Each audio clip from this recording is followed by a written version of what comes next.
Ներից հետ կապված ձեր դիրքորոշումն եմ ուզում ճշտել, մեր գործընկերներից ժողովուրդ օրաթերթին զրկել են հավատարմագրումից ազգային ժողովի Հայկ Կոնջորյանին հարց տալու հետ կապված, որպես նախկին լրագրող եւ խմբագիր, ինչ դիրքորոշում ունեք նման դեպքերի հետ կապված։ Հաջորդը դուք 2019-ի օգոստոսին Ստեփանակերտի հրապարակում ձեր հայտնի ելույթի ժամանակ հայտարարեցիք, անուններ եք այնտեղ հնչեցնում, ասում եք, որ եթե հայկական կապիտալը հայրենիք չունի, ապա ինչու են Ռուբեն Վարդանյանը, Վարդան Սրմաքեշը, Սամվել Կարապետյանը միլիոնավոր դոլարների ներդրումներ անում Հայաստանում եւ Արցախում, դուք այնտեղ մեծ ոգևորությամբ հորդորում էիք, ասում եք անուն առ անուն այս մարդկանց պետք է հիշենք եւ հորդորում էիք ծափ տալ, եթե մոռացել եք այդ դրվագը, ես կարող եմ sense կարճ մի պահ ուղղակի միացնել, տեսեք ինչ երկար միացրեք լսենք։ Հա։ Մի րոպե, չէ, ոգևորության պահ է ուղղակի։ Չի միանում, չգիտեմ։ Ձայնը քաշ։ Ձայնը կորե։ Կուրն ծափերով ողջունենք բոլոր այդ մարդկանց։ Շատ արագացեք ու ավելի բան։ Եվ որ կարճ դեպի գործընկերներս էլ հասցնեն հարցան, այսպես բուրըն ծափերով ասում եք ողջունեք։ Ավարտեցիք չեք ուզում ասել։ Դե կրկնությունն է։ Ովքեր ներդրումներ են արել այսքան միլիոնավոր դոլարների Հայաստանում եւ Արցախում, ծափ տվեցին մարդիկ, ուրախացան, գնացին տներով, հետո ինչ որ կարճ ժամանակ անց դուք գրառում եք անում, ասում եք հեսա քեզ կմիջամտեմ մեր ձևով ստահակ,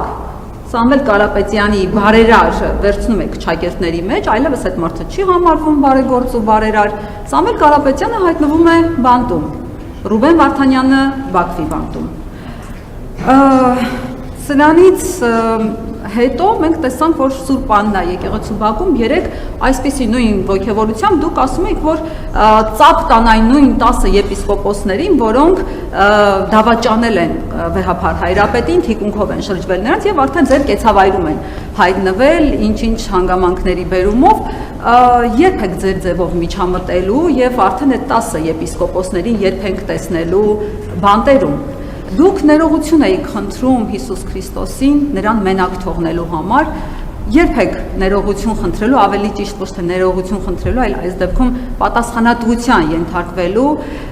նրա համար, որ բազմահազար ձեր քաղաքացիներին դուք իրենց վշտի հետ մենակ եք թողել։ Նրանք այդ վիշտը ապրել են ձեր որոշումների հետևանքով։ Կառավարության առաջ քիչ առաջ պարոն Փաշինյան իր զոհված որդու լուսանկարը ձեռքին մի կին Արցունքը աչքերին փափագում էր ձեր հետ հանդիպման համար, խաբեության զոհ էր դարձել, որդու գերեզմանակարի հետ կապված եւ այսպես տարբեր ատյաններով 3 տարի շրջում է արդարադատություն չի տեսնում ձեր երկրում։ Ձեր հազարավոր քաղաքացիներ չեն տեսնում ձեր ներկայությունը իրենց կյանքում լավ առումով, դրական առումով, ոչ թե բացասական։ Երբ եք պատասխանատվության ենթարկելու այդ քաղաքացիներին մենակ թողնելու համար։ Շնորհակալություն։ Ուրեմն նախ ասեմ ես, որ ես զոհվածների, անհետ կորածների, հարազատների հետ հանդիպում եմ այնպիսի պարբերականությամբ, որի մասին դուք պատկերացում չունեք, որովհետև մենք չենք լուսաբանում այդ հանդիպումները, որովհետև մենք չենք անում այդ հանդիպումները PR անելու համար։ Երկրորդը, ես ձեզ ասացի, որ այն օրվա երթին, օրինակ, այդ թվում եկեղեցիներում, պատարակների ժամանակ բազմաթիվ զոհված զինծառայողների հարազատներ են մասնակցում եւ նրանք հաճախ գալիս են իմ կոչով։ Դուք չեք նկատում այդ մարդկանց։ Ես այդ թվում ամեն օր քաղաքացիներից տասնյակ նամակներ եմ ստանում, տասնյակ նամակներ։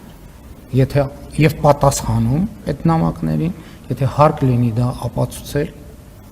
դա նաեւ կարող եմ ապացուցել, եւ ես բոլոր այդ մարդկանց կարիքները գիտեմ, եւ գիտեք, ասում եք, դեպքեր կան, որ վարչապետը ուզենա արդարադատություն չի կարող իրականացնել, եւ դա է ինստիտուցիոնալ պետությունը, երբ որ ինստիտուտները իրենց տեղում աշխատում են։ Չնայած մյուս կողմից ես տասնյակ նամակներ եմ վերահսկագրում արդարադատության նախարարին, գլխավոր դատախազին, քննչական կոմիտեն, նրանց խնդրելով ուշադրություն դարձնել քաղաքացիների նամակներին եւ որևէ պատասխան կամ իրենց տալ կամ ինձ ուղարկել որևէ ինֆորմացիա։ Իմիջիալոց այսօր Facebook-ի էջում մի հատ բան էի գրել քաղաքացիներ նամակ գրել ինձ, որ տենց խաբեության զոհ է դարձել, եւ ես ուղղակի ամենալավ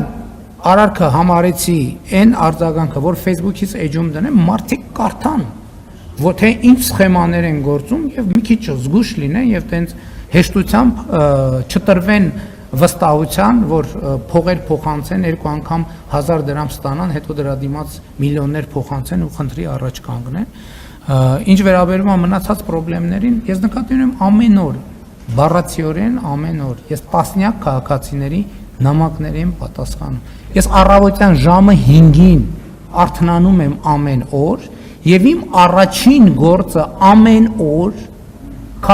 տեսնել, թե քաղաքացիները ինչ նամակներ են գրել ինձ եւ ես հաղորդակցության մեջ եմ, այդ թվում զոհվածների ընտանիքների հետ, այդ թվում քաղաքացիների հետ, խաբեության զոհ դարձածների հետ։ Ես չեմ կարող ասել, որ նրանց բոլոր բարձրացրած հարցերին լուծում տալիս են, որովհետեւ հարցեր կան, որոնց լուծման հեղինակը առաջնային ես չեմ, բայց որ ես ինձնից կախված անում եմ, որպեսզի մարդիկ մարդկանց հարցերը լուծում ստանան։ Բնական ընտանեկան խնդիրներ, որ վարչապետը ինչ գործ ունի ընտանիքի ներսում տեղի ունեցող իրադարձության։ Մի տուն ունեն, երկու աղբեր չեն կարող կիսեն։ Դա վարչապետը պետք է գնա մեկ էլ սկսի տներ կիսելով զբաղվել։ Ես կարծում եմ, որ ոչ։ Ինչ վերաբերում է ելույթին, գիտեք, այդ ելույթը հայտնի է հրապարակային, ես դրան բազմիցս անդրադարձել եմ, բայց իմիջիալոց, ասեմ ձեզ, շատ լավ առիթ տվեցիք։ Այդ ամեն ինչը ես այդ թվում ինչի համար էի ասում։ Այդ թվում նրա համար, որ հավատում էի, որ ահա Հայաստանում տեղի են ունեցել քաղաքական վերափոխումներ, ժողովրդավարություն եւ կարելի է ազգային նպատակների շուրջ համախմբել Սփյուռքի ներուժը։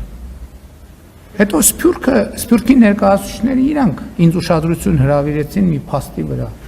Ասցին այդքան, որ ասում ենք Սփյուռք։ Եկեք նայենք,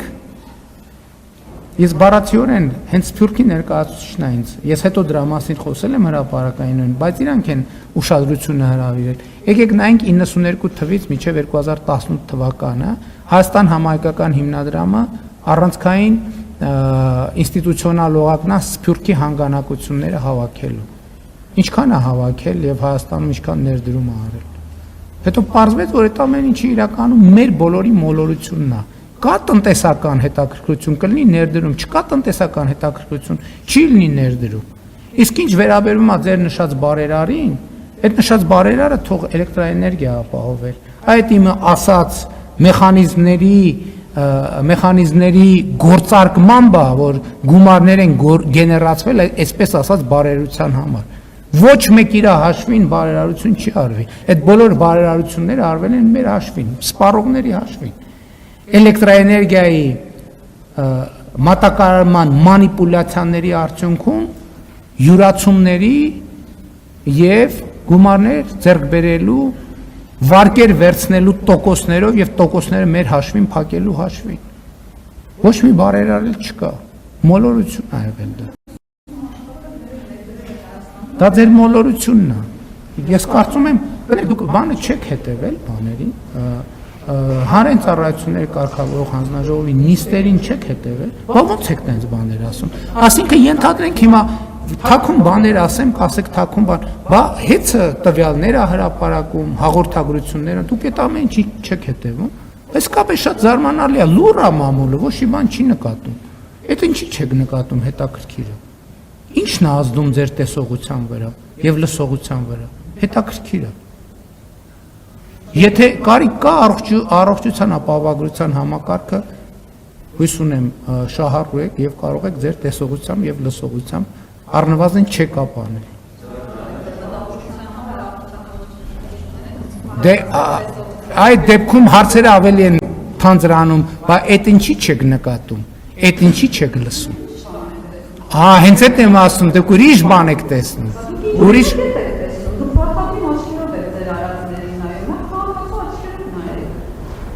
Ընդհանրապես 15 րոպե մնացել միջ ավարտը եւ 6-ից ավելի գործընկերներ ունեն։ Սա նշանակում է, որ որոշների բացերը չեն հնչում, որովհետեւ մյուսները մարդը չեն բախ։ Ես ներողություն եմ խնդրում։ Ագացարակացնենք հարցը մնաց այս Դուք եք լրագրողին։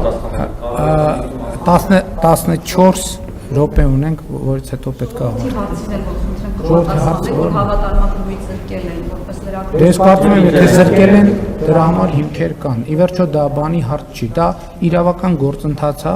եթե իրավական հիմքեր չլինեին, չէին անի։ Ես չգիտեմ, մանրամասներ չգիտեմ, եթե արել են, ուրեմն հիմքեր կան, եթե հիմքեր չկան, դատական կարգով թող բողոքարկեն։